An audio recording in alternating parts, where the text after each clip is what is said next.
Halo guys, Assalamualaikum warahmatullahi wabarakatuh. Apa kabar? Semoga teman-teman dalam keadaan sehat walafiat. Salam buat keluarga teman-teman di rumah. Salam sepak bola. Perkenalkan gue Ajay, gue si netizen yang suka membahas bola. Jadi, Ballon d'Or nominasinya sudah diberikan kemarin malam ya. Dan mari kita bahas tentang apa yang terjadi di nominasi Ballon d'Or kemarin. Oke? Dari Yashin Trophy dulu ya, atau dari nominasi penjaga gawang terbaik, nama Emi Martinez masih menjadi kandidat terdepan ya, sama seperti musim sebelumnya. Musim sebelumnya pun Emi Martinez jadi pemenang ya. Sekarang nama dia kembali ada ya, kembali ada, dan dia juga memang pemain yang paling perform lah di Aston Villa, bisa dibilang Emi Martinez ya. Nama dia kembali terdepan untuk bisa memenangkan penghargaan ini, ditambah Courtois juga mainnya kurang ya, bisa dibilang season kemarin. Ditambah ya kalau bicara lawan-lawan dari Emi Martinez ya, rata-rata memang dari tim yang enggak inilah, tidak perform lah di UCL kecuali Donnarumma ya. Jadi Donnarumma dan Emi Martinez menjadi dua kandidat terkuat untuk bisa memenangkan ajang ini ya. Kalau bicara head to head ya, Donnarumma tentu saja yang paling diunggulkan ya. Emi Martinez tetap terdepan pastinya. So, jadi siapa yang akan menang, we'll see ya. Tentang Yashin Trophy. Kemudian pemain muda terbaik atau Copa Trophy ya. Ada nama-nama seperti Desire Doué, Lamine Yamal, Pau Kubarsi, Den Hussein, dan lain-lain ya. Nama terdepan yang pastinya ya, yang paling atas lah bisa dibilang ya, tentu saja Lamine Yamal. Tapi Lamine Yamal musim lalu udah menang. Ini gue bingung ya, apakah Lamine Yamal bisa menang lagi? Tapi harusnya semua yang ada di nominasi itu harusnya bisa menang. Jadi kemungkinan Lamine Yamal bisa menang 2 kali berturut-turut Copa Trophy atau pemain muda terbaik di dunia. Tapi kemungkinan Desire Doué, karena Desire Doué perform di final UCL, juga bisa menang ya. Masih bisa menang. Kemudian ada nama De Hussein, Pau Kubarsi ya. Ini nama-nama pelengkap aja kalau untuk gue ya. Nama-nama seperti ini. Jadi ya, 2 nama terdepan, Lamine Yamal dan Desire Doué, yang menjadi kandidat paling kuat ya untuk memenangkan ajang ini. Oke? Itu dari pemain muda terbaik. Dan langsung aja kita ke menu utama kita, yaitu 30 nama nominasi Ballon d'Or atau pemain terbaik di dunia. Dan semuanya ya sesuai dengan prediksi ya. Semuanya sesuai dengan prediksi. Dari PSG tentu saja yang paling banyak karena mereka juara UCL. Dari PSG itu Donnarumma, Nuno Mendes, Achraf Hakimi ya, kemudian Fabian Ruiz, Vitinha, Kvaratskhelia, dan juga Ousmane Dembele ya. Jadi ada 7 ya, 7 pemain dari PSG. Kemudian ada Pedri, Lamine Yamal, Lewandowski, dan Raphinha. Ada 4 ya dari Barcelona.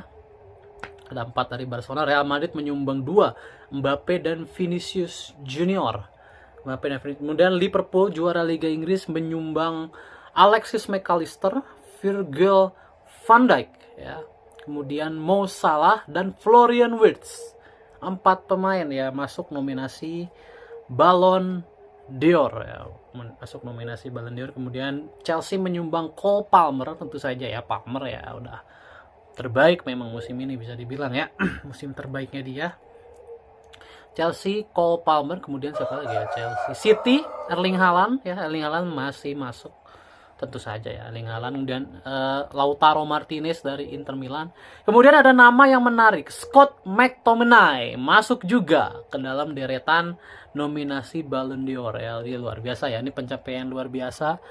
Dia berhasil membawa Napoli ke tangga juara. Dia juga menjadi pemain paling perform, paling penting juga ya, bisa dibilang.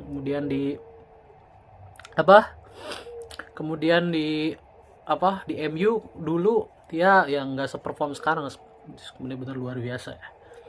Musim sekarang tuh dia luar biasa. Kemudian ada Guraisi tentu saja ya, Guraisi dari Dortmund, pemain-pemain yang luar biasa ya. Victor Gyökeres dari Arsenal juga masuk, Declan Rice dari Arsenal juga masuk ya. Kemudian siapa lagi ya, gue lupa deh. Declan Rice, Gyökeres, masih ada berapa pemain lagi tuh, belum gue hitung ya. Coba dari Chelsea Palmer, dari Tottenham nggak ada, dari City Haaland, Liverpool ada 4, Napoli 1, Barcelona, Madrid, Bayern Munchen ya, Harry Kane masih masuk. Oh ya, Michel Olise juga masuk ya ke dalam jajaran nominasi Ballon d'Or. Ada yang menarik, gue masih heran kenapa Vinicius masih bisa masuk ya. Kenapa? Karena musim lalu sih Vinicius hancur banget mainnya sepanjang satu season ya. Mungkin performnya kalau dari 30-40 pertandingan nggak sampai 10 match dia perform. Sisanya hancur mainnya. Gue heran kenapa Vinicius masih bisa masuk ke dalam kandidat 30 ya. Dan ada beberapa nama menarik yang tidak masuk. Ya, beberapa nama menarik yang tidak masuk. Pertama adalah Ryan Gravenberch dari Liverpool. Gue nggak mengerti kenapa Ryan Gravenberch itu tidak masuk ke dalam nominasi Ballon d'Or. Padahal kalau dibanding Vini jauh lebih perform Gravenberch musim kemarin. Ya, benar nggak? Jauh lebih perform Ryan Gravenberch. Ya, tentu saja. Yang kedua adalah Bastoni dari Inter Milan. Ya, padahal Bastoni ini salah satu pemain yang menurut gue paling perform di musim lalu ya. Alejandro Bastoni, gue juga tidak mengerti kenapa Bastoni itu tidak masuk nominasi Ballon d'Or ya. Padahal dia sangat perform di timnya, Alejandro Bastoni. Kemudian ya kalau bisa hitung-hitungannya sebenarnya Joao Neves juga layak ya ada di nominasi ini, tapi ya kalau Joao Neves masih bisa diperdebatkan lah keberadaannya gitu. Oh ya, satu lagi Jude Bellingham ya dari Real Madrid 3 berarti ya, Vinicius, Bellingham, Mbappe ya 3 yang masuk, bukan 2 ya, 3 yang masuk. Jadi gue nggak ngerti kenapa Vinicius yang sudah main sehancur itu masih bisa masuk. Ini benar-benar perdebatan sekali sih ya nama Vinicius Junior ini, karena banyak sekali pemain yang lebih perform dari dia di musim ini. Bahkan di timnya sendiri ya, di timnya sendiri itu masih ada beberapa pemain yang lebih perform. Contohnya Courtois itu masih lebih perform dibanding Vini. Justru Courtois itu ya backnya yang hancur, bukan Courtoisnya. Terus terang backnya yang hancur. Courtois paling cuma 1-2 pertandingan doang drop ya.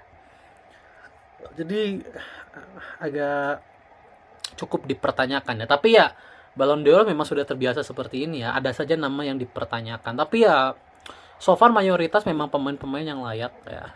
Pemain-pemain yang layak. Jadi good luck ya. Kalau kalian bicara soal prediksi gue siapa yang menang. Ya, siapa yang menang? Menurut gue Dembele tetap teratas ya.